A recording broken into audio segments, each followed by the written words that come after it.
राधे राधे मित्रों। वेद संध्या में आपका अभिनंदन है।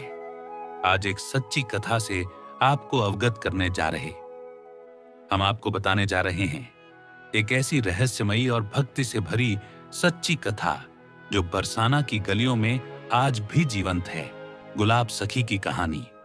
अनुमानित 18वीं से 19वीं शताब्दी में बरसाना की भूमि पर एक मुस्लिम परिवार में एक बालक का जन्म हुआ था जिसका नाम गुलाब खां था। गुलाब एक बेहद गरीब व्यक्ति था। जब परिवार और पत्नी छोड़ गए तब गुलाब ने अपनी बेटी के साथ राधा रानी मंदिर के बाहर शरण ले ली। उनके ही प्रसाद से जीवन निर्वहन करने लगे। वैसे तो वो अनपढ़ था पर सारंगी अच्छी बजाता था। जब भी राधा रानी मंदिर में पदगान होता गुलाब सारंगी बजाता था। वो राधा रानी से इतना प्रभावित था कि अपनी बेटी का नाम भी राधा रख दिया था। भले ही वे मुस्लिम थे लेकिन उनके दिल में बसी थी सिर्फ राधा रानी की भक्ति। बेटी राधा जब गुलाब की सारंगी पर नृत्य करती तब मंदिर आने वाले लोग उसकी भक्तिमय नृत्य को देखकर मंत्रमुग्ध हो जाते थे। दान से दोनों की जिंदगी कटने लगी। वक्त के साथ राधा बड़ी हो गई। राधा सिर्फ गुलाब की बेटी नहीं थी बल्कि पूरे बरसाना में सब बेटी मानते थे। लोग कहने लगे गुलाब बेटी बड़ी हो गई है, अब कोई लड़का देखकर उसका विवाह कर दे। तब गुलाब कहता मेरे पास इतने पैसे कहां हैं, अब तो राधा रानी को जो करना है वो करेगी। कुछ दिन पश्चात गुलाब को अच्छा लड़का मिल गया और बरसाने के लोगों गोसाइयों ने बोला पैसों की चिंता मत कर, हमारे पास जो है राधा रानी का ही तो दिया है। सबने मिलकर बेटी राधा का विवाह बड़े धूमधाम से करवा दिया। परिवार के नाम पर गुलाब के पास एकमात्र बेटी ही थी। वो उससे बहुत प्यार करता था। राधा के जाने के बाद वो अकेला हो गया और उदास रहने लगा। उसने सारंगी बजाना भी छोड़ दिया था। कुछ दिन उपरांत वो कहीं गायब हो गया। बरसाना के लोगों ने ढूंढा पर वो नहीं मिला।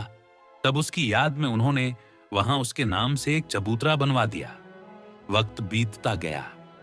एक दिन गोसाई जी नित्य पूजा करके घर जा रहे थे। तभी पीछे से आवाज आई गोसाई जी ये मैं हूं, आपका गुलाब।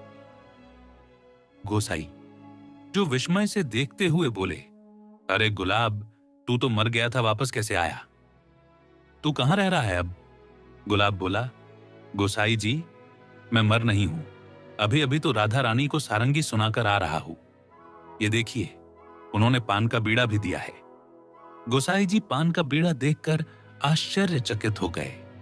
उनका मुंह खुला रह गया क्योंकि ये वही पान का बीड़ा था जो वो अभी अभी राधा रानी के चरणों में रख कर आए थे।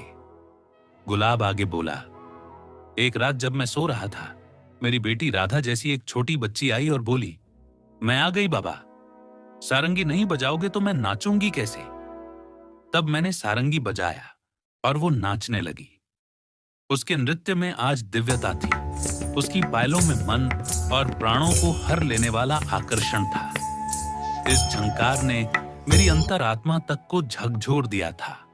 मैं उसके नृत्य में खो गया था, या पता नहीं मैं नींद में था या फिर मुग्ध हो गया था। जब मेरी तंद्रा टूटी तो देखा वो तो राधा रानी है। मैं कुछ बोल पाता उसके पहले वो दौड़कर मंदिर में चली गई। तब मैं भी उसके पीछे गया। वहां देखा तो ठाकुर जी स्वयं थे। मैं तो उनके साथ ही रहता हूं। अब मैं सारंगी बजाता हूं और दोनों रास करते हैं और मैं अब इसी चबूतरे में रहता हूं। गोसाई जी समझ गए थे कि ठाकुर जी ने इसको अपने शरण में ले लिया है। तब से वो चबूतरा गुलाब सखी के नाम के प्रसिद्ध हो गया। बरसाना के प्रेम सरोवर मार्ग पर आज भी श्रद्धालु उस चबूतरे पर माथा टेकते हैं। अगर श्रद्धा, भक्ति और प्रेम सच्चा हो तो भगवान को भी आना पड़ता है। राधे राधे।